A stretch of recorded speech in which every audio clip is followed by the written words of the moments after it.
अगर कोई इंसान आईसीयू के बेड से उठकर एम्स दिल्ली क्रैक कर सकता है तो इस दुनिया में कोई कुछ भी क्रैक कर सकता है। बस एक बार तो ऐसा पॉइंट आया था कि मेरी जो प्लेटलेट काउंट थी वो 2000 रह गई, जिसकी वजह से मुझे आईसीयू में भी रहना पड़ा था। और एग्जाम मैंने कहा भाई मेरा सिलेक्शन भी होगा और अच्छी रैंक के साथ भी होगा और मेरे को एम्स दिल्ली भी मिलेगा, देख लेना। तो वो एक टाइम आया कि मतलब मेरे 150 क्वेश्चन हो गए और मुझे तब भी पता था कि मेरा इनमें भी सिलेक्शन हो जाएगा, लेकिन 3-4 घंटे पढ़ने से भी सिलेक्शन हो सकता है। जिसे पंकज तो नर्सिंग ऑफिसर ने एम्स दिल्ली। जैसा कि आप सब लोगों को पता है कि जो मेरी सीरीज चल रही है जिसके अंदर मैं आपके सामने एक से बढ़ के एक मोटिवेशनल स्टोरी, मोटिवेशनल वीडियो आप सबके सामने लेकर आ रहा हूं जो आपको बार बार मोटिवेट करती है पढ़ने के लिए। तो उसी कड़ी को जोड़ते हुए एक नई वीडियो के साथ में, नई सक्सेस स्टोरी के साथ में आपके सामने आया हूं।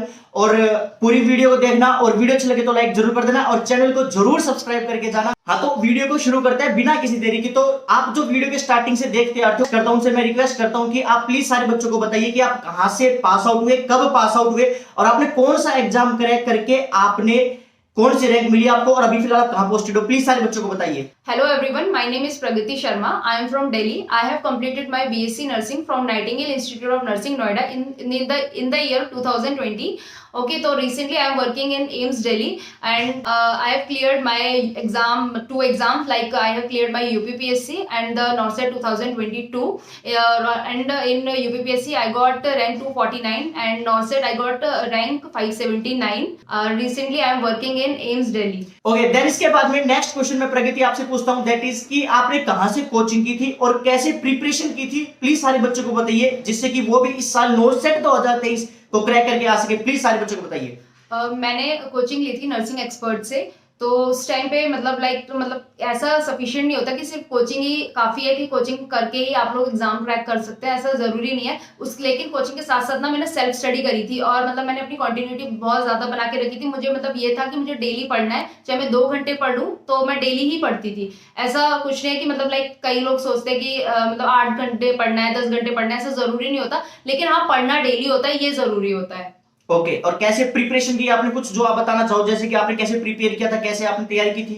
मैंने सबसे पहले तो मैंने अपनी जो थ्योरी थी ना वो बहुत अच्छे से पढ़ा था। मतलब मैंने कोई चीज ना छोड़ी नहीं थी कि मतलब इस चीज को छोड़ देती हूँ कि ये नहीं आएगा, ये ऐसा नहीं सोचा था। मैंने रिसर्च तक मैंने अपना पढ़ा था, अच्छे से पढ़ा था। तो आपको पता चल गया होगा जनरली क्या होता है कि देखो एम्स दिल्ली का जो पेपर का पैटर्न होता है तो उसके अंदर जाओ हमेशा हर साल में कुछ जो सब्जेक्ट्स होते हैं उसमें से क्वेश्चन ज्यादा आते हैं। कभी साइकेट्रिक से आ गए, कभी एमएसएन से आ गए, कभी पीडिया से आ गए। तो जनरली हर साल हर बार आपको कुछ पार्ट किसी भी सब्जेक्ट का ज्यादा देखने को मिलता है, पर इसके अलावा उसके अंदर रिसर्च के भी क्वेश्चन देखने को मिलते हैं, प्लस में मैनेजमेंट के भी क्वेश्चन देखने को मिलते हैं। तो आप ये चीज सोचकर ना चले कि खाली रिसर्च और मैनेजमेंट का कोई मतलब नहीं है, आपको वो भी पढ़ना होता है और उसके से भी 2-3 क्वेश्चन आपको सही होंगे अगर आप अच्छे से पढ़कर जाओगे। और 3-4 नंबर का ही खेल होता है। अगर आप आखिरी तक अगर 80-20 में भी सिलेक्शन लेना चाहते हो तो सिर्फ उन 3-4 नंबर से ही आप ऑल इंडिया रैंक भी आ सकती है। तो ये चीज ध्यान देकर चले, आपको कोई भी सब्जेक्ट नहीं छोड़ना है। जैसा कि प्रगति ने बताया कि इसने खुद ने रिसर्च सारी अच्छे से पढ़ी थी,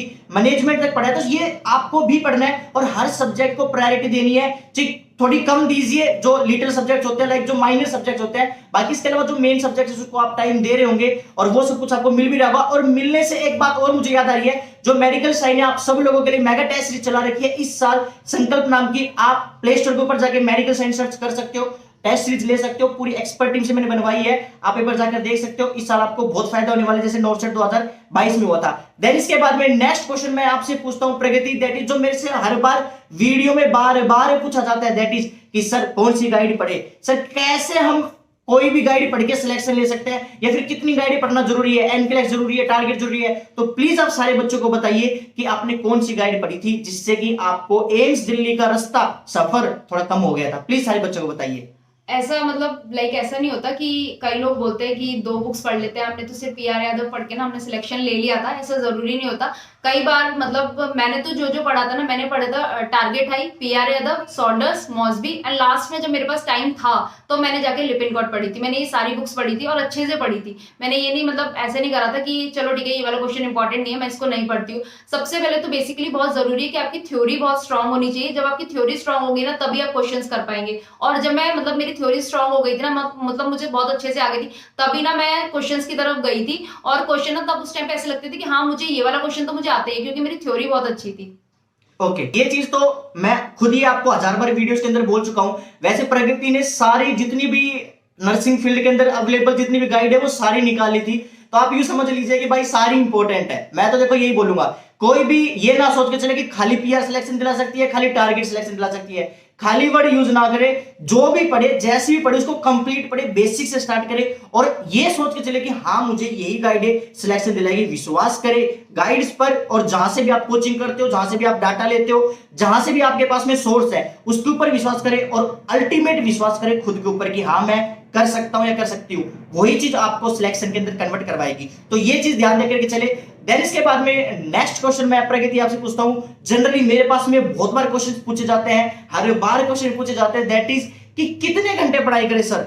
कम से कम 4 घंटे, जैसे मेरी लास्ट वीडियो में बोला था कि जैसे अंजलि आके बताया था कि अंजलि ने कि मैंने 4 घंटे पढ़कर ही एम्स दिल्ली से क्रैक कर दिया, जो भी है। तो प्लीज आप बताइए कि आपने कितने घंटे पढ़ाई की थी ड्यूरिंग द आपके प्रिपरेशन के अंदर, प्लीज सारे बच्चों को बताइए। ऐसा जरूरी नहीं होता कि आपको 8 घंटे पढ़ना है, 10 घंटे पढ़ना है, ऐसा कोई जरूरी नहीं है, मैंडेटरी नहीं है। बट अगर आप 2 घंटे भी पढ़ोगे ना, डेली पढ़ोगे, मतलब एक दिन भी ऐसा नहीं है कि जो आप छोड़ रहे हो तब भी आप मतलब सिलेक्शन ले सकते हो। ऐसा कुछ नहीं है कि आपको 10 घंटे पढ़ना है, 20 घंटे पढ़ना है, सोना नहीं है, ऐसा कुछ नहीं है। मैंने तो अपना सारे काम करे थे, मैं घूमने भी जाती थी, ठीक है, मैं पढ़ती भी थी, लेकिन मैं पढ़ती डेली थी। चाहे मेरा मैं एक टेस्ट सीरीज दूं या कुछ भी करूं, लेकिन मैं पढ़ती डेली थी। तो आपने टोटल कुछ रफ आप बताना चाहो कितने घंटे पढ़ाई की वो आपने ऑन एन एवरेज, जो भी आपका डेली बेसिस पे? 3 या 4 घंटे। 3 या 4 घंटे। देखो कहने का मतलब ये है कि ऐसा कहीं नहीं लिखा हुआ है कि आप 10 से 12 घंटे पढ़ाई करें तो ही आप एम्स दिल्ली क्रैक कर सकते हो। जैसे कि लास्ट वीडियो में आपको अंजलि ने बताया था कि वो भी ये कह रही थी कि सर मैंने तो कोई ऐसा कंपलसरी नहीं होता कि इतने घंटे पढ़ाई करने से सिलेक्शन होता, जैसे प्रगति बता रही है ऐसे ही 3-4 घंटे पढ़ने से भी सिलेक्शन हो सकता है। ऐसा कहीं कुछ नहीं लिखा हुआ है। और ये जो पूरी सीरीज है और जो भी सारे लोग आते हैं बताते हैं, पर वो जो 3-4 घंटे हैं वो 3-4 घंटे आपको लगातार पढ़ना है, डेली बेसिस पे पढ़ना है। ऐसा नहीं है कि 3 दिन मजे ले लिए और 3 दिन 3 घंटे पढ़ लिए, ऐसा नहीं होता है। आपको कंटिन्यूटी मेंटेन रखनी पड़ती है, कंसिस्टेंसी मेंटेन करनी पड़ती है और वही चीज आपको आउटकम के अंदर, आपके रिजल्ट के अंदर कन्वर्ट होती है। तो ये चीज ध्यान देकर के चले, ये सबसे मोस्ट इंपॉर्टेंट चीज होती है। और कोई भी बच्चा आ सकता है, ऐसा कहीं कुछ नहीं लिखा हुआ कि भाई मैं नहीं आ सकता, या फिर भाई मैं तो हिंदी मीडियम से हूं, या फिर मैं इंग्लिश मीडियम से हूं, या फिर मेरी कोचिंग खराब थी, या फिर मेरे डाटा नहीं था मेरे पास में। कोई भी कुछ भी कहीं से भी आ सकता है, बस विश्वास होना चाहिए एक इंसान में कि हाँ मैं ये चीज कर सकता हूं। As simple as that. Then इसके बाद में नेक्स्ट क्वेश्चन मैं प्रगति आपसे पूछना चाहूंगा, दैट इज कि कोई भी टिप्स एंड ट्रिक्स जो आप ऐसा देना चाहो कि जो आपको आपके पूरी जो स्टोरी के अंदर आपको खुद ने फॉलो की है और ऐसा लगता हो कि भाई अगले जो बच्चे पढ़ रहे हैं, जो इस साल आने वाले नोट से 2023 क्रैक करने वाले हैं, उनके लिए हेल्पफुल हो, प्लीज सारे बच्चों को बताइए। सबसे पहले तो कंसिस्टेंसी। जब तक आप कंसिस्टेंट नहीं होंगे ना, तो ऐसा मतलब कोई भी एग्जाम आपका क्रैक नहीं हो सकता। मैंने कई लोग देखे हैं जो 4-4, 5-5 साल से भी तैयारी कर रहे हैं, ठीक है। वो लोग बोलते हैं कि भाई तुम लोग तो 1-1 साल हुआ है तुम्हें और तुम्हारी जॉब लग गई, तुम लोग बहुत लकी हो, ये वो। ऐसा कुछ नहीं होता, किसी का कोई लक नहीं होता, कुछ नहीं होता। बस हाँ, मैंने मतलब मैं अपना जो पर्सनल एक्सपीरियंस मैं वही बताऊंगी कि मैंने अपने ना मतलब कंसिस्टेंसी मेरी इतनी मतलब मेंटेन करके रखी थी ना कि मुझे डेली पढ़ना है, मतलब पढ़ना है तो पढ़ना है। और बाकी जितने भी बुक्स है ना, आप सब कुछ पढ़ो, ऐसा कुछ नहीं है, कुछ मत छोड़ना कि भाई ये चीज छोड़ दे तो ये इंपॉर्टेंट नहीं है, ऐसा कुछ नहीं। और अभी वाला जो नॉर्सेट 2022 था ना, वो सबने देखा होगा कि किस तरीके से आया था एग्जाम उसका, और उन्हीं लोगों का नॉर्सेट 2022 में सिलेक्शन हुआ है जिसके कंसेप्ट क्लियर थे। तो सिर्फ ऐसे मत पढ़ो कि लाइक हमने ये क्वेश्चन सॉल्व कर लेते हैं, थ्योरी की तो जरूरत ही नहीं है, ये कुछ भी ऐसा कभी भी मत करो। मतलब ये है कि आपको मेन चीज कंसिस्टेंसी के ऊपर मेंटेन रखना है। देन इसके बाद में बेसिक कॉन्सेप्ट्स को क्लियर करके चलना है। एक चीज के ऊपर आपको बिल्कुल ही फोकस नहीं करना कि सिर्फ खाली मेरे यही चीज सिलेक्शन करवाएगी, या फिर जो एक पर्टिकुलर गाइड हो या फिर कुछ भी हो, आपको उस चीज के ऊपर फोकस नहीं करना। आपको ऑल अराउंड तैयारी करके जानी है। At the end of the day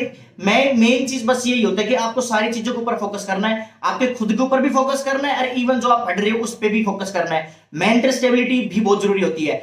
then इसके बाद में नेक्स्ट क्वेश्चन मैं आपसे पूछना चाहूंगा प्रगति, दैट इज कि जो 3 घंटे का जो पेपर होता है, जो हर कोई बच्चा देकर आता भी है, आपने भी दिया है, तो उस 3 घंटे के अंदर पेपर को कैसे अटेम्प्ट करें, ये बहुत मैटर करता है। पढ़ के तो दुनिया जाती है, पढ़ के तो जो आप गए थे ऐसे सब पढ़कर जाते हैं, पर आपने कैसे पेपर अटेम्प्ट किया है वो प्लीज सारे बच्चों को बताइए। और कितने क्वेश्चन आपने अटेम्प्ट किए थे एग्जाम में वो भी प्लीज सारे बच्चों को बताइए।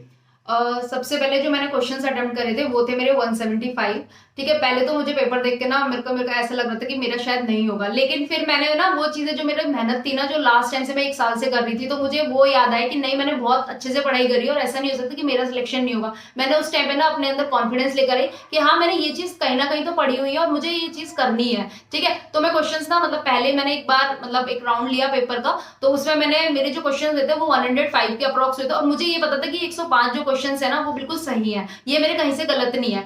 तो उसके बाद ना फिर मैंने कहा नहीं भाई ऐसे नहीं हो सकता कि मैंने इतनी पढ़ाई करी है, इतने मेरे कंसेप्ट क्लियर है और मैंने काफी लोगों को बताया भी है, तो मतलब मैं अगर इस बार रह गई ना तो मेरा मजाक बन जाएगा। तो फिर ना मैं खुद से ना मतलब मैंने अपने जो कंसेप्ट पढ़े थे जो भी था वो सब चीजें कर करके ना मैंने अपने क्वेश्चन सॉल्व करे। तो वो एक टाइम आया कि मतलब मेरे 150 क्वेश्चन हो गए और मुझे तब भी पता था कि मेरा इनमें भी सिलेक्शन हो जाएगा, लेकिन मुझे ये था कि मुझे रैंक अच्छी लेकर आनी है। तो 150 क्वेश्चन अटेम्प्ट करने के बाद जरूरी इतना कि मेरी 579 रैंक आ जाती। तो फिर मैंने ना और क्वेश्चन अटेम्प्ट करे, 175 तक पहुंची।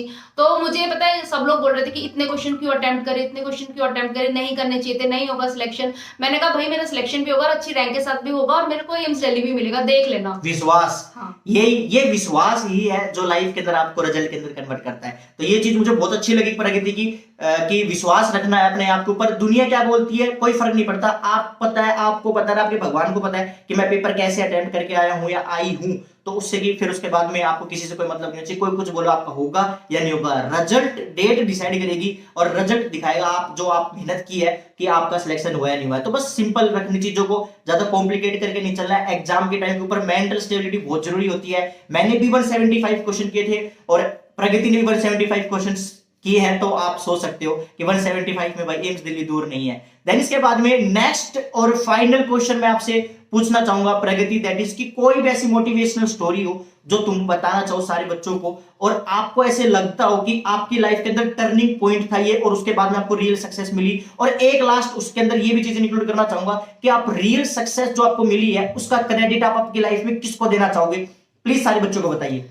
देखो जैसे मैं पास आउट हुई थी ना वो 2020 में हुई थी, तो उस टाइम पे ना मैंने अपना एक प्राइवेट ऑर्गेनाइजेशन थी वो मैंने ज्वाइन करी थी। अब वहां से मुझे पता चला कि मेरा प्राइवेट में नहीं होने वाला कुछ भी, क्योंकि वहां पे वो लोग सैलरी देते थे लेकिन बाद में वो ताना भी देते थे कि इतनी ज्यादा तुम्हें सैलरी मिल रही है और शायद इतनी सैलरी तुम्हें कहीं और मिलेगी, ऐसे करके वो बोलते थे। तो मुझे ये था कि नहीं भाई यहाँ से ना निकलना ही बेटर है। तो मैंने विद इन 28 डेज मैंने रिजाइन देना जरूरी समझा कि भाई रिजाइन दो और अपना घर चलो। तो फिर मैंने ना अपना पढ़ना स्टार्ट करा वहां से। तो उस टाइम पे ना नॉर्थ 2020 आ गया था और उस टाइम पे मैंने अपना रिजाइन दिया था, ठीक है। तो उस टाइम पे ना मुझे लग रहा था कि मेरा होगा नहीं होगा, होगा नहीं होगा। तो लास्ट टाइम मतलब मेरा ऐसा था कि क्वालिफाई तो हो गया था लेकिन वो मेरा नहीं हुआ था उसमें, मतलब मुझे पता था कि कोई एम्स मिलने वाला नहीं है। तो फिर मैंने ना अपना पढ़ती गई, ठीक है। फिर मेरे को लगा चल कोई बात नहीं, कोई फर्क नहीं पड़ता इन सब चीजों से, 2021 वाला एग्जाम देंगे, ठीक है। उसके लिए मैंने बहुत अच्छे से तैयारी करी थी, बहुत ज्यादा अच्छे से। होता है ना कि लाइक उस टाइम पे मैं पढ़ी थी 12 घंटे 13 घंटे, तो उस टाइम पे मैंने बहुत अच्छे से तैयारी करी थी। फिर क्या होता है कि मतलब जब एग्जाम के ना 5 दिन रह गए थे तो मुझे ये था कि, और हाँ नॉर्थ सेट जो 2021 था वो थोड़ा ना आगे भी चला गया था, नवंबर में चला गया था। तो मैं थोड़ा ना ऐसे हो गई थी चल कोई बात नहीं, एग्जाम तो चला गया अपना, मैंने थोड़ी पढ़ाई ना उस टाइम पे कम कर दी थी, ठीक है। जैसे फिर एग्जाम आया फिर वही 12-13 घंटे का रूटीन मेरा बन चुका था। तो फिर लास्ट में मेरे साथ क्या होता है कि एग्जाम से 5 दिन पहले मेरा सिलेबस तो सारा कंप्लीट ही था, मुझे पता था कि हाँ भाई इसमें मेरा हो जाएगा। और मैंने एक बार सर को मैसेज भी करा था इंस्टाग्राम पे कि सर मेरे जो मैं टेस्ट सीरीज दे रही हूँ उसमें मेरे 70% 75% के अप्रोक्स आ रहे हैं, तो मेरा उसमें हो जाएगा। तो इन्होंने मुझे बोला था कि हाँ हो जाएगा। तो मैं तब थी कि हाँ भाई मेरा हो ही जाएगा, तो मुझे ऐसा लग रहा था। फिर लास्ट में ना जब एग्जाम आया जो लास्ट में, तो एग्जाम से ना 5 दिन पहले की बात है, तो मेरी तबीयत ना इतनी ज्यादा खराब हो गई कि मेरा जो फीवर था ना वो 105 डिग्री हो गया, ठीक है। तो मुझे हॉस्पिटल लेकर गए, वहां से मुझे इमरजेंसी में तो मुझे ना डेंगू डायग्नोस हुआ। और उसके बाद ना मेरी प्लेटलेट काउंट वगैरह इतनी कम हो रही थी। एक बार तो ऐसा पॉइंट आया था कि मेरी जो प्लेटलेट काउंट थी वो 2000 रह गई, जिसकी वजह से मुझे आईसीयू में भी रहना पड़ा था। और एग्जाम वाले दिन ना मैं आईसीयू में थी, तो मैं डॉक्टर से ना बहुत रिक्वेस्ट कर रही थी कि नहीं मुझे एग्जाम देने तो जाने दो ना। तो उन्होंने बोला कि नहीं एग्जाम तो नेक्स्ट ईयर भी दे देगी, इसमें कोई फर्क नहीं पड़ता, और तू अपना अभी ठीक हो जा, फिर तू अपना एग्जाम दियो, अपना अच्छे से करियो। तो फिर मैंने ना अपना स्टार्ट करना दोबारा से, फिर मुझे लगा कि मेरे साथ ही क्यों हुआ, मेरे साथ ही क्यों हुआ। फिर जो मेरे पापा है ना उन्होंने मुझे बोला कि ऐसा कुछ नहीं होता, तू अपनी तैयारी कर, तुझे हम लोग फोर्स ना करे कि भाई तू जॉब कर जाके अगर तुझे पैसा कमाना, ऐसा कुछ नहीं है, तू बस अपनी तैयारी कर, कोई फर्क नहीं पड़ता, इस साल नहीं हुआ अगली साल हो जाएगा। तो फिर मैंने ना अपना पढ़ना स्टार्ट करा। फिर 2022 वाला तो ये था कि मैं 2-2 3-3 घंटे पढ़ती थी, पर मैं पढ़ती मैं डेली थी, ऐसा कोई दिन नहीं गया चाहे घर में किसी की शादी हो कुछ भी हो, मैं तब भी पढ़ती रहती थी अपना। फिर मतलब जैसे हुआ 2022 वाला आया तो एग्जाम थोड़ा जल्दी आ गया। मुझे उम्मीद नहीं थी कि, मुझे ये लग रहा था कि नवंबर में जाएगा एग्जाम, लेकिन उसका एग्जाम जल्दी आ गया। उस टाइम पे फिर मैंने ना 10-10 घंटे भी पढ़ना स्टार्ट करा था 1 महीना पहले, और फिर मैं पढ़ती गई और फिर लास्ट में आके मुझे मेरी रैंक नॉर्थ सेट 2022 आपने क्रैक किया।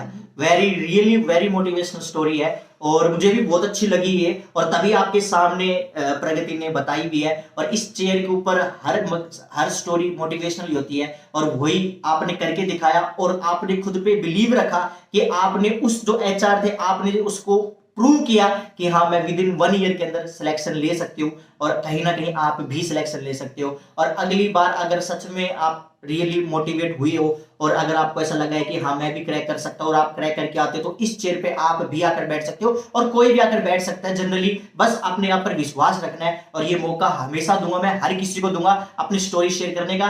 प्रगति ने आज अपनी स्टोरी शेयर की है जिससे कि आपको काफी हेल्प भी होगी, काफी गाइडेंस भी दी है और ऐसी स्टोरी दिखाई है कि अगर कोई इंसान आईसीयू के बेड से उठकर एम्स दिल्ली क्रैक कर सकता है तो इस दुनिया में कोई कुछ भी क्रैक कर सकता है। बस अपने ऊपर सेल्फ बिलीव रखना चाहिए, बाकी इसके अलावा दुनिया क्या कहती है कोई फर्क नहीं पड़ना चाहिए। मैं खुद ये बातें आपको 1000 बार वीडियोस के अंदर बता चुका हूं, self believe is the ultimate thing. तो ये सीन है। थैंक यू प्रगति की आज भी तबीयत खराब थी और स्टिल उसके बाद भी मेरे कहने से ये आई, तो थैंक यू सो मच प्रगति, आपने इतना किया। और सेकंड इसके अलावा अभी भी इसको ड्यूटी के ऊपर जाना है तो हमारे पास में भी टाइम नहीं, मेरी इवनिंग शिफ्ट है, इसकी भी इवनिंग शिफ्ट है, तो बस टाइम की थोड़ी सी बाउंडेशन है, इस वजह से वीडियो को अपन यहीं पे करते कंप्लीट। बाकी इसके अलावा वीडियो अच्छी लगे तो लाइक जरूर कर देना, चैनल को जरूर सब्सक्राइब करके जाना क्योंकि मेडिकल साइंस के ऊपर आपको हमेशा मोटिवेशनल एक से बढ़ के एक वीडियो कंटेंट देखने को मिलेगा। और नोटसेट 2023 को क्रैक करने के बाद तक मैं आपके साथ हूं, तो चैनल को जरूर सब्सक्राइब करें, 70,000 सब्सक्राइबर होने वाले हैं। बाकी इसके अलावा मिलते हैं नेक्स्ट मोटिवेशनल वीडियो में, तब तक के लिए खुश रहे, माँ बाप का नाम रोशन करते रहे और जय हिंद, जय भारत और जय भोलेनाथ।